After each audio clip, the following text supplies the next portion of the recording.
Baik, kalau kemarin kita telah mendapatkan bagaimana cara mengestimasi ya, fungsi produksi yang bersifat produksi linear, ya, produksi linear berganda. Suara saya bisa terdengar ya? Bisa, Pak. Oke. Jelas ya? Nah, ini hasil kita yang kemarin, saya ulang sedikit. Setelah kalian prosesnya tadi, ketika kita mengestimasi itu, ya, sebentar saya ulangi. Seperti ini ya. Ini kemudian saya jelaskan sedikit bahwa variabel produksi atau Y itu harus berada pertama kali kalau kita mau main ketik seperti ini, ya. Kemudian dilanjutkan diikuti oleh variabel-variabel terikat lainnya atau variabel-variabel yang mencerminkan input produksi, ya. Kemudian kita pilih di sini adalah least square, kemudian ini adalah sampelnya 1 sampai 83 sampel, karena jumlah sampel kita adalah 83. Kemudian kita klik OK, ya, maka kita mendapatkan hasil yang seperti tampak di tayangan ini. Ini bisa kita perbesar seperti ini ya. Nah, hasil persamaan regresi linear berganda ini, pertanyaan selanjutnya bagaimana cara menginterpretasinya, ya. Nah, kalau nanti kalian melakukan penelitian,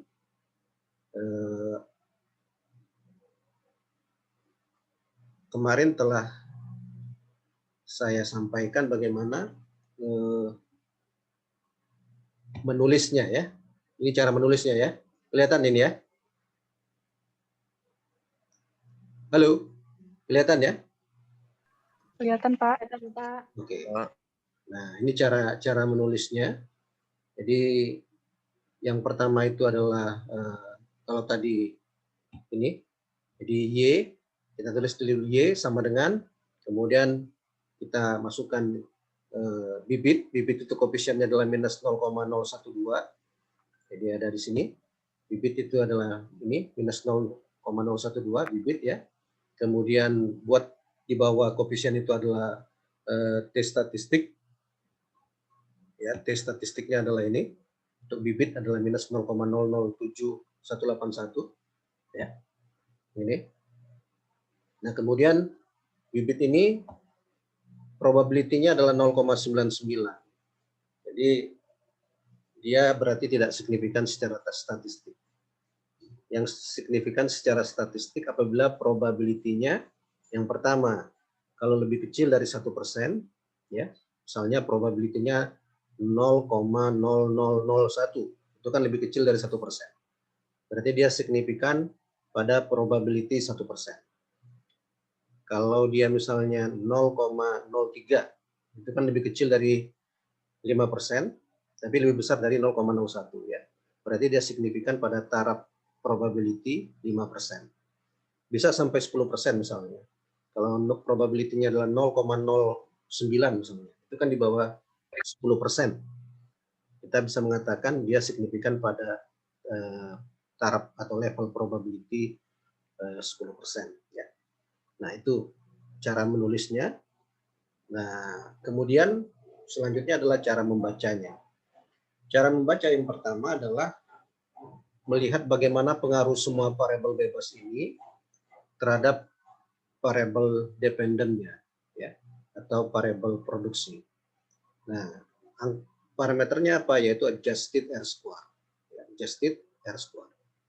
Angka adjusted R square itu adalah 0,9326 atau 27 ya, 0,9326. Ada juga angka R square 0,94. Mengapa kita pilih adjusted R square bukan R square? Karena adjusted R square ini lebih mencerminkan kontribusi dari variabel-variabel bebasnya. Jadi ketika satu variabel bebas dimasukkan ke dalam model ini, pada persamaan regresi ini, kalau dia tidak memiliki kontribusi terhadap variabel terikatnya atau dependent variabelnya, maka adjusted R-square-nya tidak bertambah. Tapi R-square, setiap kita menambah satu variabel bebas yang baru, pasti akan selalu bertambah R-square-nya. Nah, padahal kita ingin melihat kontribusi semua variabel ini terhadap Y, ya, terhadap dependent variable atau terhadap variabel terikat. Oleh karena itu yang kita pilih adalah adjusted R-square. Karena adjusted R-square, sekali lagi saya katakan, dia hanya akan bertambah bila satu variabel bebas itu ketika dimasukkan memberi kontribusi terhadap variasi dari variabel independennya. Nah, bagaimana cara kita membacanya? Di sini di tayangan ini ya, telah saya tuliskan bahwa ketika angka adjusted R-square itu adalah 0,9326 atau 93,26%, itu artinya semua variabel bebas ya yang ada di dalam model, yaitu bibit, HOKP, HOKW, pengalaman, pestisida, ponska, urea, TSP, diazilon, secara bersama-sama bisa menjelaskan 93,26% variasi dari variabel terikatnya, yaitu produksi kentang. Sedangkan sisanya 6,74%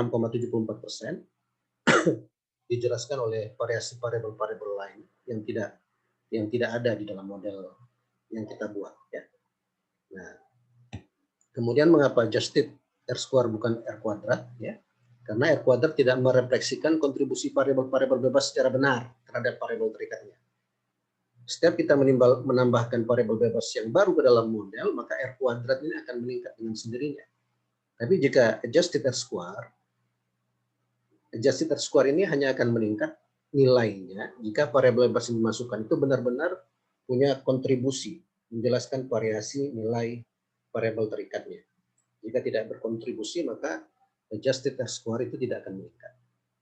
Oleh karena itulah mengapa kemudian adjusted R-square ini yang lebih mencerminkan kontribusi semua variabel bebas terhadap variasi nilai Y dibandingkan R kuadrat. Baik. Nah, perlu diketahui jika ada dua model persamaan, ya, yang variabel-variabelnya sama, hanya berbeda dalam bentuk modelnya. Yang pertama itu adalah ini adalah linear, ya. Yang kedua ini adalah variabel double log atau dikenal dengan istilah Cobb-12. Maka ketika kita menentukan pilihan di mana di antara dua ini yang terbaik, yang pertama kalau dilihat dari adjusted R-square adalah mana yang adjusted R-square-nya paling tinggi atau lebih tinggi dibandingkan yang lainnya. Ya. Nah, selanjutnya kita menginterpretasi. Ya. Yang pertama, kaidah interpretasi ini kamu melihat tanda koefisien dari masing-masing variabel. Ya. Apakah positif atau negatif? Jadi jika positif itu artinya variabel bebas yang bersangkutan berpengaruh positif terhadap variabel terikatnya. Dalam hal ini produksi kentang. Dan sebaliknya jika negatif, variabel bebas yang bersangkutan berpengaruh negatif terhadap variabel terikatnya, yaitu produksi kentang. Nah, kemudian lihat kolom probability-nya. Ya. Kolom probability-nya. Jadi kalau dia menunjukkan signifikan pada taraf 1%, berarti angka probability-nya itu harus kurang dari 1%. Kalau dia signifikan pada taraf alfa, taraf probability 5%, maka di kolom probability angkanya harus kurang dari 5%. Ya, gitu. Nah, selanjutnya, ini telah saya jelaskan tadi. Jadi, kemudian bagaimana kita menginterpretasi? Ya. Jadi kalau kita lihat contoh di sini variabel bibit, ya, variabel bibit. Ini variabel bibit. Angka koefisiennya minus 0,012011. Ya. Dan angka probability-nya adalah 0,9943. Kita langsung bisa, karena 0,9943 ini angka probability yang besar, berarti dia tidak signifikan secara statistik. Ya. Jadi bibit itu berpengaruh tidak berpengaruh signifikan ya. Ini sebenarnya ini tidak berpengaruh signifikan. Tidak berpengaruh signifikan secara statistik.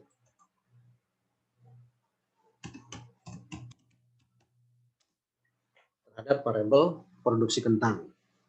Nah, kalau TSP, kita lihat TSP. TSP angka koefisiennya kalian lihat di sini adalah 24,88 ya.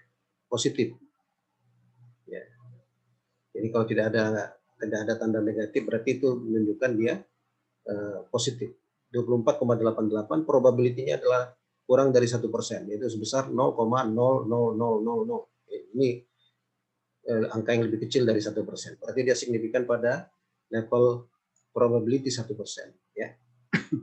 Sehingga kita membacanya, variabel pupuk TSP itu berpengaruh signifikan secara statistik terhadap produksi kentang pada taraf alfa 1% atau level probability 1%, di mana setiap tambahan TSP sebanyak 1 kg itu akan meningkatkan produksi kentang sebanyak 28,880118 kg. Jadi karena ini linear, cara membacanya sesuai dengan satuannya. TSP satuannya apa ketika kamu memasukkannya di dalam FUs? Ketika satuannya kilogram berarti TSP meningkat sebanyak 1 kg. Nah, produksi kentangnya dalam satuan apa? Kalau satuannya dalam kilogram, akan meningkatkan produksi kentang sebanyak 24 ya. 24,880118 kg ya. Nah, itu cara membacanya ketika kita menginterpretasikan hasil dari fungsi produksi yang bersifat linear ya. Nah, jadi kemudian ada hal yang penting lainnya perlu diketahui, misalnya untuk persamaan produksi fungsi produksi linear ya, elastisitas produksi itu kan dy per dx kali x per y. Dy per dx itu adalah marginal product ya, kali 1 per average product ya. Jadi contoh x, kalau x itu Ponska, y-nya produksi kentang, maka marginal product terhadap marginal product dari Ponska itu adalah dy per dx ya, dan dx-nya adalah Ponska. Nah, di dalam hasil penelitian persamaan regresi linear, marginal product itu identik dengan koefisien dari variabel input produksi yang bersangkutan. Jadi kalau ini Ponska, jadi dy per dx dari Ponska itu adalah 4,82 ya. 4,82 dy per dx dari Ponska, atau marginal product dari Ponska itu adalah 4,82 dy per dx ya. Jadi angka 4,82 Ponska itu identik dengan nilai dy per dx, di mana dy per y-nya itu adalah kentang, x-nya itu adalah Ponska, atau d kentang per d Ponska, atau marginal product dari Ponska ya, sebesar 4,823 ya. Nah, kalau kita ingin selanjutnya average product ya, itu adalah produksi rata-rata, yaitu y dibagi x ya. Jadi cara mencarinya y bagi x itu bisa dilihat di sini. Kalau kita ingin melihat secara statistik, ini saya tutup dulu.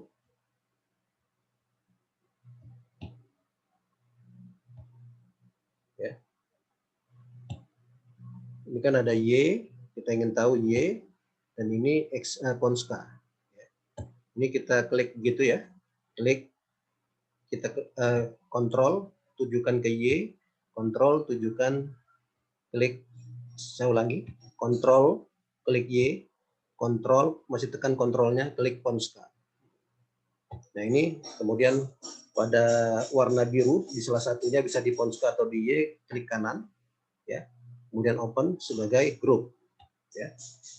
Nah ini kita view dan kita ingin lihat deskriptif statistiknya.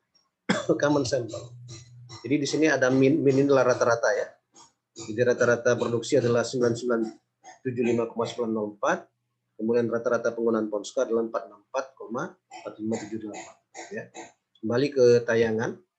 Jadi ini Y-nya tadi adalah Y rata-ratanya adalah 9975,9, kemudian X-nya 464,45. Sehingga kalau kita ingin mencari elastisitas produksi tadi kan DY per DX kali Y per X. DY per DX-nya adalah 4,823 kali Y per X. Ya. DY per DX kali X per Y ya. DY per DX-nya adalah 4,83, X per Y-nya adalah ini X-nya, dan ini adalah Y-nya. Sehingga didapat hasil 0,22. Ini adalah elastisitas produksi dari Ponska. Elastisitas produksi dari Ponska. Cara membacanya apa? Jadi, nah kalau elastisitas produksi, cara membacanya pakai persen. Ya. Jika Ponska dinaikkan 1%, maka akan menaikkan produksi sebesar 0,22%. Ya. Produksi kentang sebesar 0,22%. Jika Ponska dinaikkan sebesar 1%, maka akan menaikkan produksi kentang sebesar 0,22%. Itu cara membaca ketika kita mendapatkan angka elastisitas produksi dari produksi kentang ini terhadap penggunaan Ponska. Ya. Nah, bisa juga kalian mencarinya misalnya terhadap TSP dengan cara yang sama, terhadap tenaga kerja, terhadap KCL, terhadap urea dengan cara yang sama, sehingga nanti bisa diketahui elastisitas produksi dari masing-masing penggunaan input produksi tersebut. Ya. Nah, sekarang kita masuk yang kedua, itu adalah COP12. Ya. Nah, kalau COP12 ini saya tutup, saya klik. Ya. Nah, COP12. Kita punya persamaan awal ini ya. Saya kecilkan. Ya.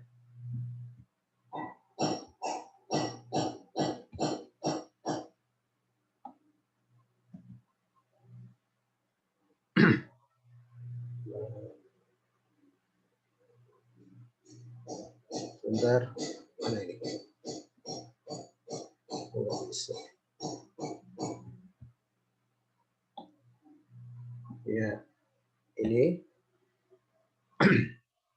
Nah, cara yang sama kalau kita ingin membuat persamaan COP12, hanya berbeda sedikit, semua variabelnya ada log-nya. Ya. Jadi cara yang kemarin bisa kita ulangi. Dimulai dari kita kontrol, digit kontrol, kemudian klik Y. Ya. Jadi variabel dependent harus pertama kali yang diklik, kemudian klik urea, kemudian klik TSP, klik diazinon, klik HOKP, kemudian HOKW, klik, masih posisi menekan kontrol dan klik ya, tekan kontrol, klik pengalaman, masih ditekan kontrolnya, klik pestisida, kontrol, tekan kontrol, klik Ponska, tekan kontrol, klik bibit. Nah, kemudian sama, klik kanan, open sebagai equation. Ya, open. Oh, sebentar.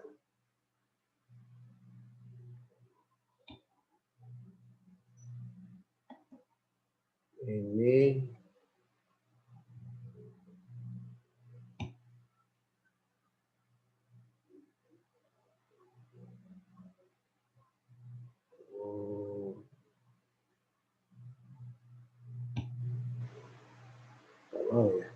oh ini sebentar. Kenapa dia tidak mau?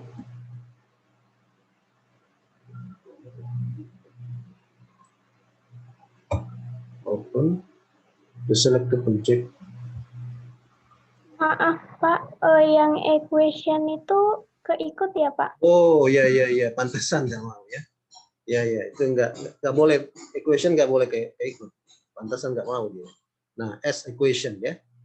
Nah, S equation. Nah, ini posisinya. Tapi ini harus kita tambahkan log ya. Karena ini kan belum ada log, karena Cobb Douglas itu semua dalam log. Jadi ini log dalam kurung Y. Ini log dalam kurung Korea. Ini log dalam kurung TSP. Log dalam kurung diazinon.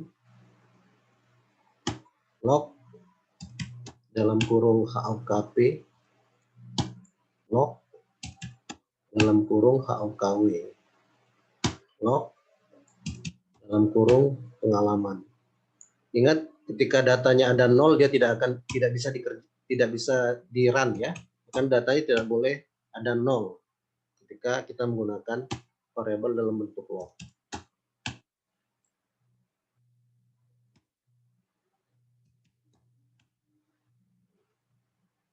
Nah, sudah kita tulis dalam bentuk log semuanya, baru kita pilih ada least square, kemudian sampelnya dari 1 sampai 83, kita klik OK. Ini hasilnya. Ini kalau saya sejajarkan dengan yang ini sebelah kanan ini adalah linear, sedangkan sebelah kiri ini adalah Cobb Douglas ya. Nah, kita perhatikan variabelnya sama semua ya. Korea sama TSP ya, diazinon, HOKP, HOKW, pengalaman, pestisida, ponska, bibit. Semua variabel sama, tapi yang kanan ini adalah dalam bentuk linear, yang kiri adalah dalam bentuk Cobb Douglas atau double log. Nah, semuanya dalam bentuk log, baik independen maupun dependent variabelnya. Baik, sekarang kita lihat antara dua model ini, yang kanan ini adalah linear berganda, yang kiri adalah Cobb Douglas. Yang pertama, variabel mana atau model mana yang lebih baik antara dua ini? Ada yang bisa menjawab?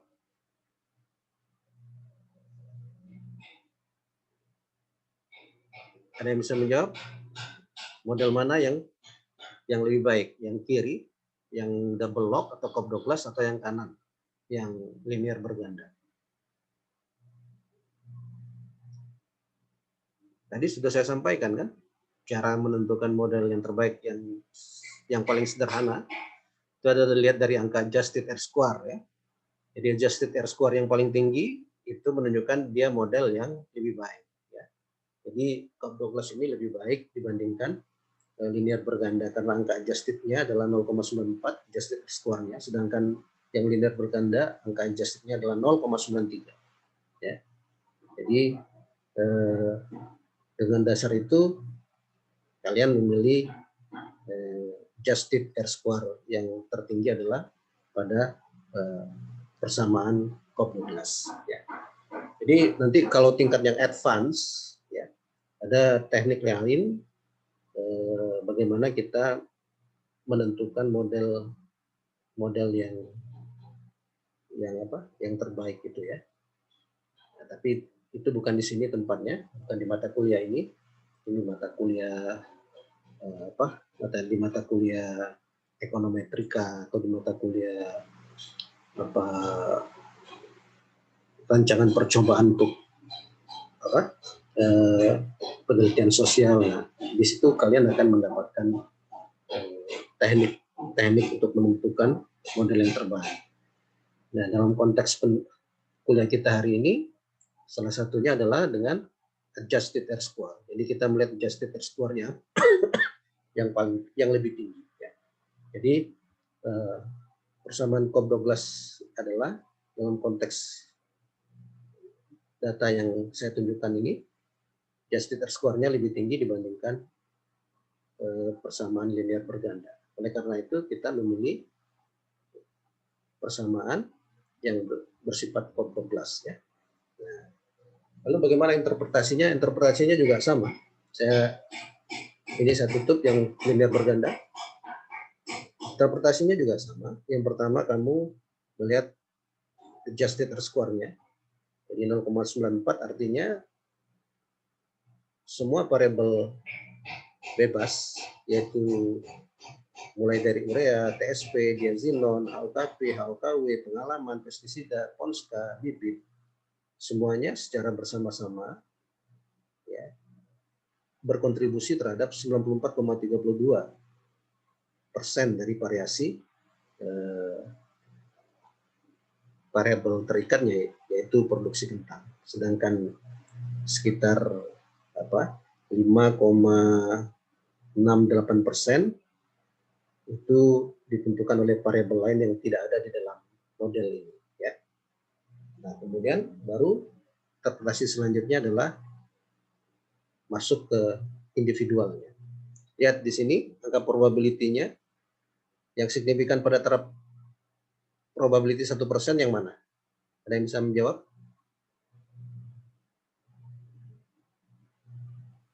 Pestisida Pak, sama yang ponska.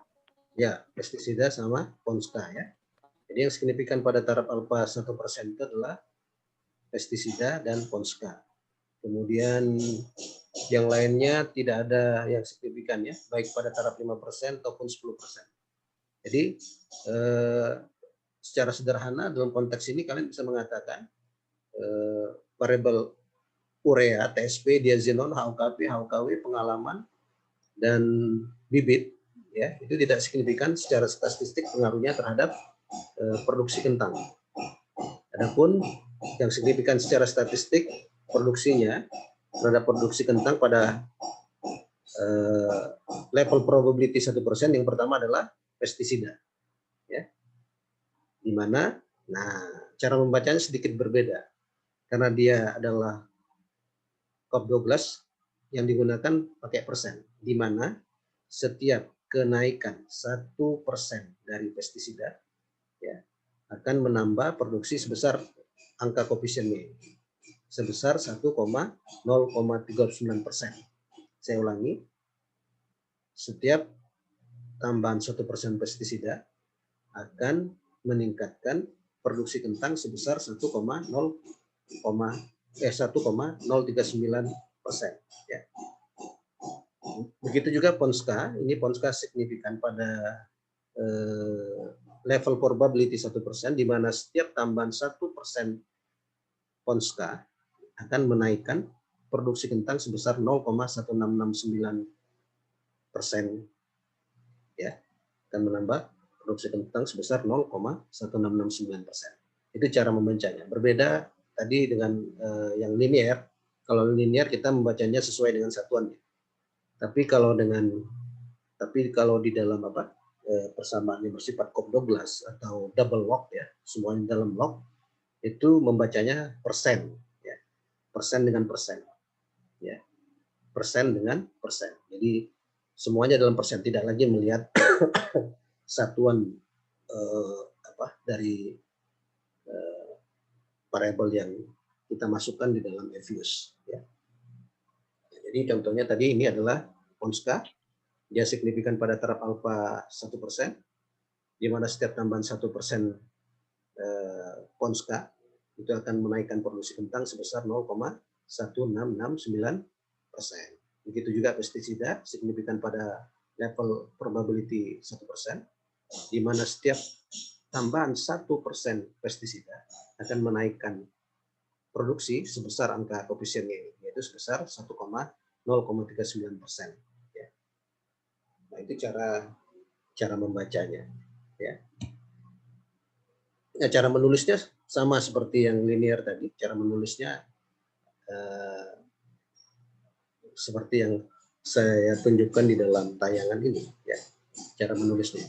Jadi relatif sama, dengan tidak berbeda dengan cara penulisan model produksi dengan linear berganda. Hanya berbedanya di sini ada log ya, karena variabelnya tidak lagi bibit tapi log bibit ya, tidak lagi y tapi log y ya. Baik, kita lanjutkan. Nah, ada beberapa catatan penting terkait persamaan COP12 ini ya. Jadi koefisien dari variabel bebasnya itu identik dengan elastisitas produksi. Jika koefisien tersebut secara statistik signifikan. Nah, jadi tadi yang ini ya, koefisien Ponska ya 0,1669. Kalau pada persamaan COP12 ini identik dengan elastisitas produksi. Ya. Koefisien pestisida, log pestisida sebesar 1,039176 itu identik dengan elastisitas produksi dari elastisitas produksi kentang terhadap penggunaan pestisida. Ya. Jadi ini makanya dibaca tadi dalam persen dengan persen. Berbeda kalau dia tadi yang linear. Kalau linear, koefisien ini identik dengan marginal product, bukan dengan elastisitas produksi. Jadi kalau persamaan linear berganda, koefisien dari variabel-variabel bebasnya itu adalah merupakan marginal product, ya, produk marginal. Tapi kalau dalam persamaan COP12, koefisien dari variabel-variabel input produksinya itu merupakan elastisitas produksi terhadap input produksi yang bersangkutan. Jika secara statistik variabel tersebut signifikan, ya. Nah, contoh ini variabel Ponska, koefisiennya sebesar 0,1669, ya. Angka probability-nya sebentar 0,05, berarti ini karena angka probability-nya 0,0005 itu lebih kecil dari probability 0,01, maka variabel Ponska itu kita katakan berpengaruh signifikan secara statistik terhadap produksi pada level probability, ya. Sebaiknya dikatakan Arab atau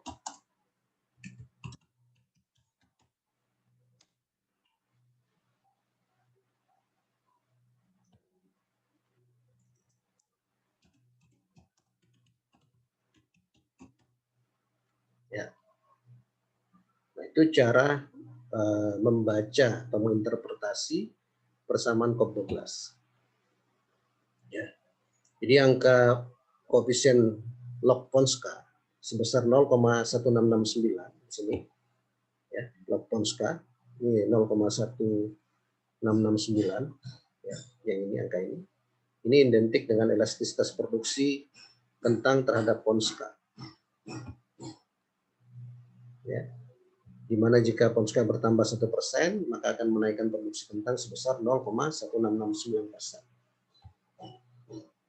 Nah, itu cara kita membaca kalau yang kita estimasi itu adalah persamaan COP12, ya. Jadi tadi screenshot dari hasil persamaan COP12 yang telah kita buat. Nah, ini, nah nanti selanjutnya adalah bagaimana kalau kita menggunakan dummy, ya. Dummy itu bentuknya adalah 1 dan 0.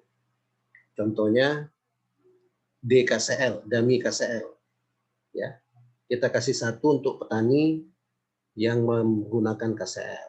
Kita kasih 0 untuk petani yang tidak menggunakan KCL. Jadi kalau kita buat sebentar, kalau kita lihat datanya, ini data ekonomi produksi kemarin, ya. Nah, ini ada dummy ZA, dummy KCL. Jadi ini kan petani, ya. Kalau di sini kan petani nih. Ini petani yang pertama. Nah, ketika kita pakai dummy, ya. Ini dummy KCL misalnya. 1 itu kita kategorikan 1, ini adalah petani yang bersangkutan menggunakan KCL.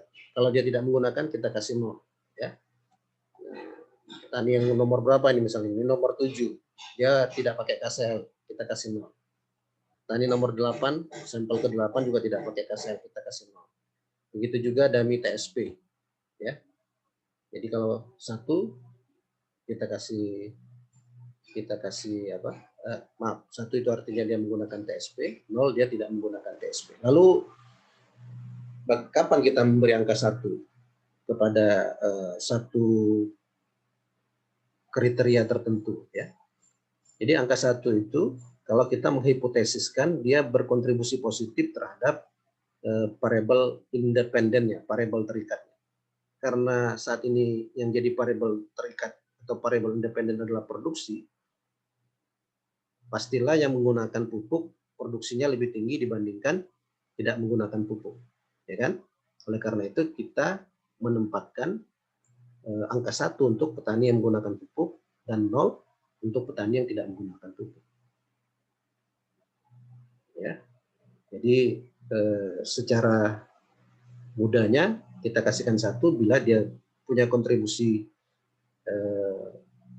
posisinya itu akan lebih besar produksinya dibandingkan yang 0.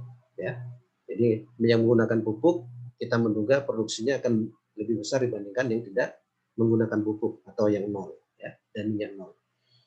Nah, ini proses masukkan ke dalam variabel seperti kemarin, ya, sama, ya.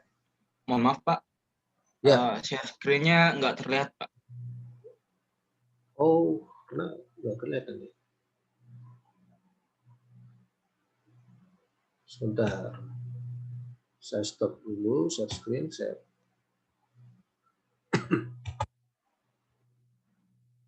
Sudah kelihatan? Sudah, Pak. Ya. Jadi kembali saya ulangi tadi, kalau dummy kita membuat variabel dummy itu adalah 0 dan 1, ya. Jadi 0 itu kapan kita mengasih 0, kapan kita mengasih 1, posisinya itu ketika variabel itu kalau kita kasih 0 dia posisi variabel terikatnya akan lebih tinggi dibandingkan dengan yang kita kasih 0. Contohnya ini kan produksi kentang. Petani yang menggunakan KCL, kita menduga produksinya akan lebih tinggi dibandingkan petani yang tidak menggunakan KCL. Oleh karena itu, petani yang menggunakan KCL kita kasih dummy 1. Ya. Sedangkan tidak menggunakan KCL kita kasih 0. Karena kita menduga petani yang memakai pupuk itu akan produksinya akan lebih tinggi dibandingkan petani yang tidak pakai pupuk, ya.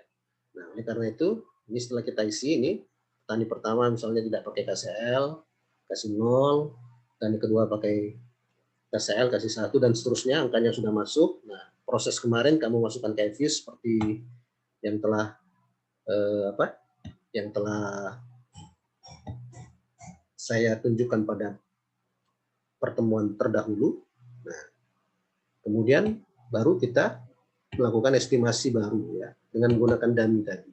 Nah, ini ada estimasi baru. Ya, cara itunya juga sama, ya.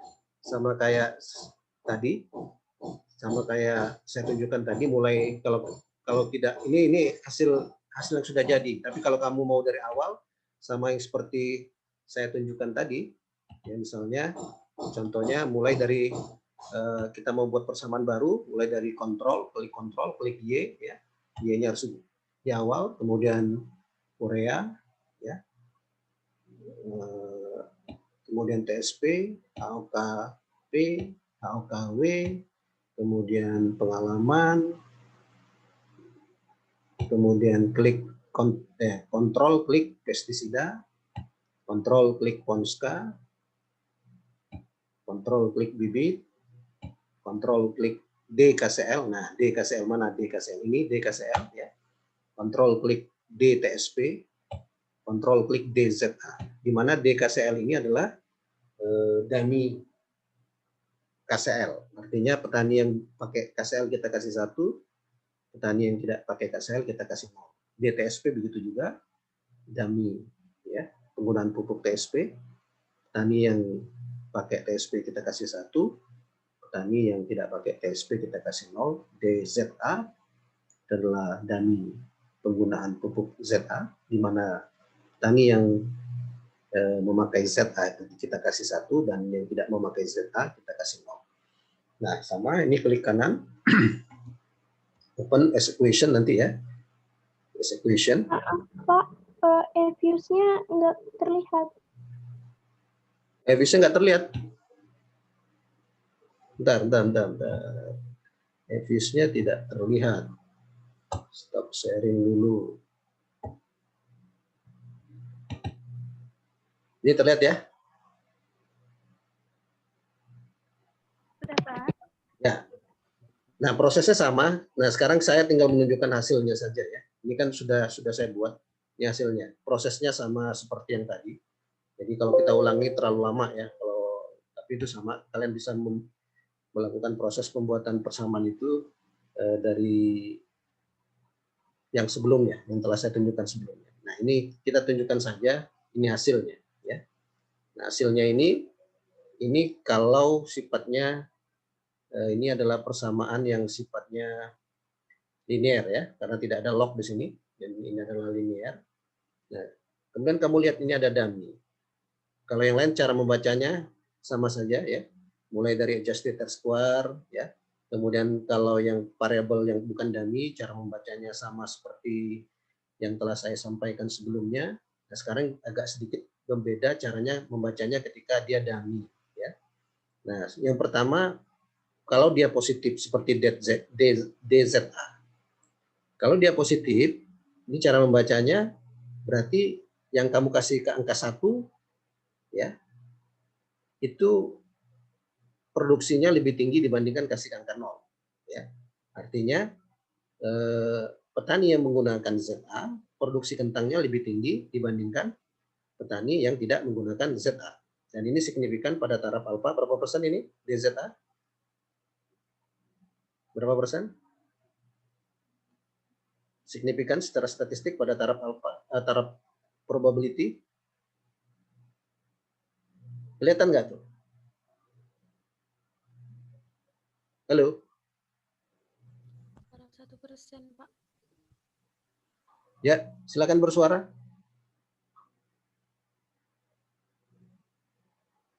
Halo?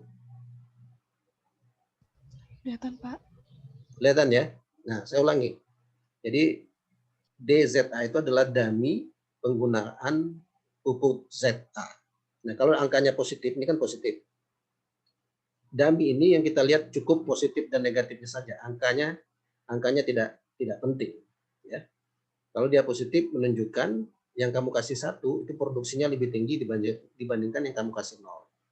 Ya. Artinya tadi ZA 1 itu adalah petani yang menggunakan pupuk ZA. Dan 0 adalah petani yang tidak menggunakan pupuk ZA. Angkanya koefisiennya positif dan signifikan. Ini kurang dari 1%. Probability-nya berarti signifikan pada taraf probability 1%. Jadi cara membacanya, petani yang menggunakan ZA produksinya lebih tinggi dibandingkan petani yang tidak menggunakan ZA. Ya. Dan itu signifikan secara statistik bahwa produksi petani yang menggunakan ZA itu lebih tinggi dibandingkan petani yang tidak menggunakan ZA pada taraf probability 1%.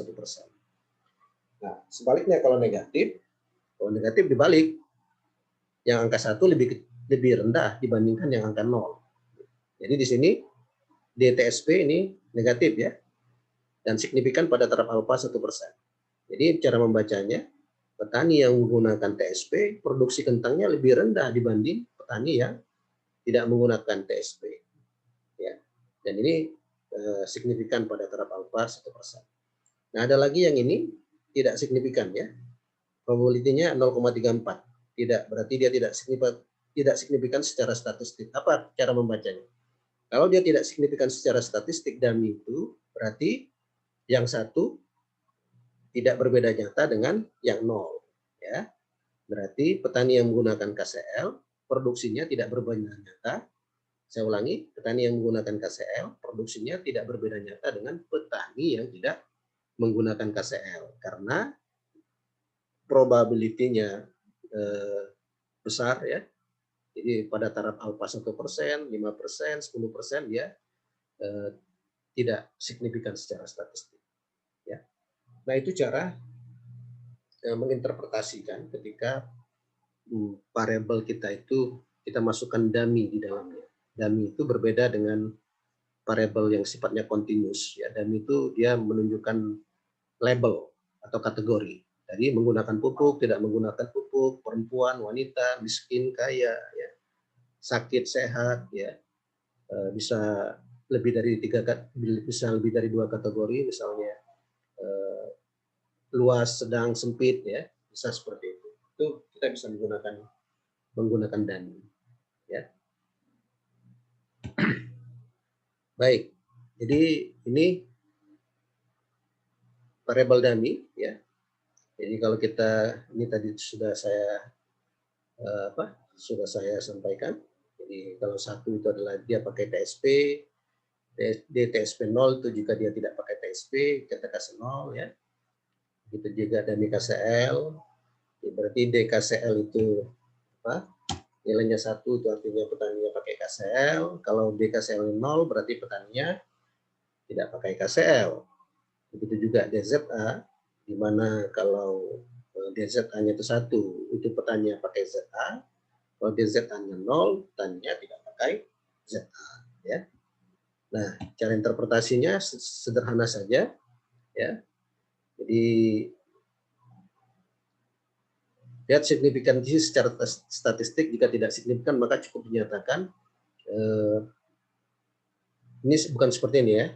Tadi variabel dummy ini tadi cara menyampaikannya, misalnya ini saya hapus ini bukan seperti ini. Contoh adalah tadi DKCL, ya. DKCL itu angka probability-nya itu adalah berapa? 0,347.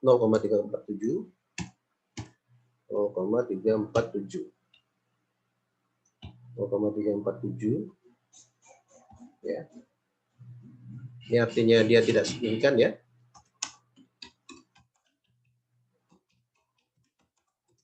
Secara statistik, ya. Karena kalau mau signifikan secara statistik, dia harus lebih rendah dari 0,01 kalau untuk 1%, 0,05 kalau untuk 5%, atau 0,1 untuk 10%, ya. Nah, artinya kalau seperti ini DKCL, sorry.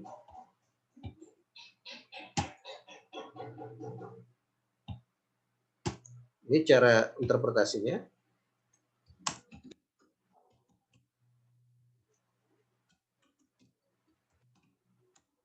Petani yang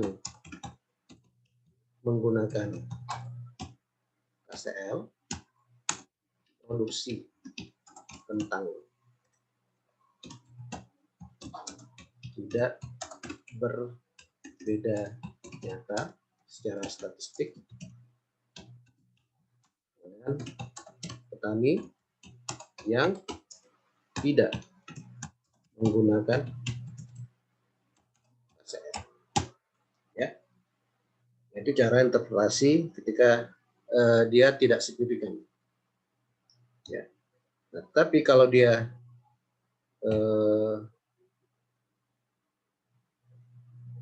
ya ini, ya, karena DKCL ini nilai probability 0,347 berarti lebih besar dari taraf alfa 1%, 5%, bahkan 20%. Jadi cara interpretasinya, ya, ini, ya, sama dengan sebelumnya. Tidak signifikan pengaruhnya terhadap produksi kentang, di mana produksi petani yang pakai KCL tidak berbeda nyata dengan petani yang tidak pakai KCL. Jadi ini mana tadi yang sebelumnya ini berarti ini sudah ada, ya. Ini saya delete saja yang ini untuk yang. Nah, kemudian selanjutnya adalah TSP, DTSP, interpretasi dummy DTSP. Angka dummy TSP atau DTSP itu negatif, minus 2841,575. Angka negatif ini menunjukkan produksi yang tidak pakai TSP lebih tinggi dari produksi yang pakai TSP. Dan angka probability-nya adalah sebesar 0,001, lebih kecil dari 0,01. Berarti ini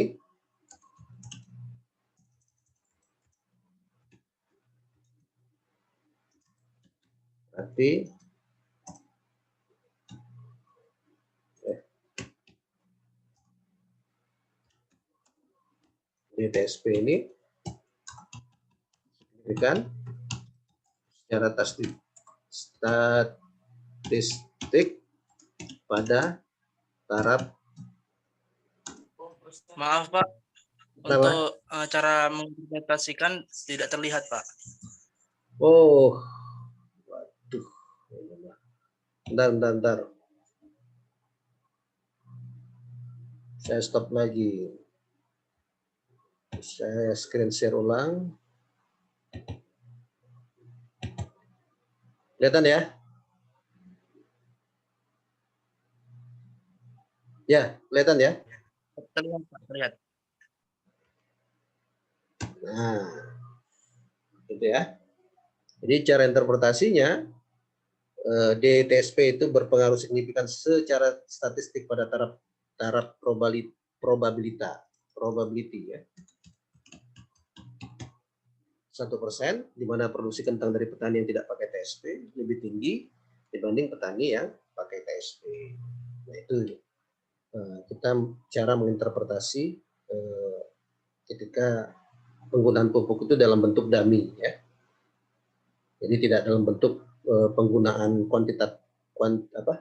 nilai kuantitatifnya, misalnya sekian kilogram per hektar, sekian kilogram per hektar atau ton per hektar, tapi kita hanya menggunakan dummy, pakai tidak pakai, ya. Petani yang menggunakan pupuk, petani yang tidak menggunakan pupuk, ya.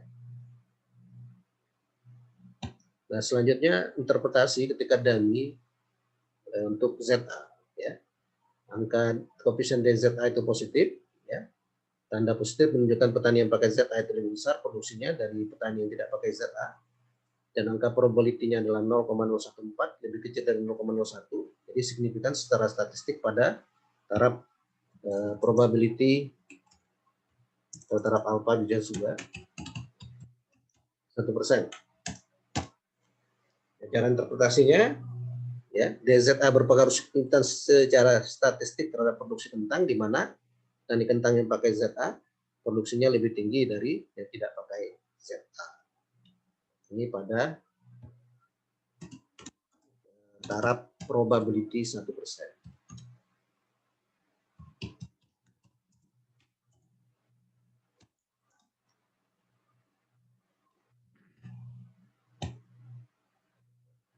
Ya, oke, ini saya rasa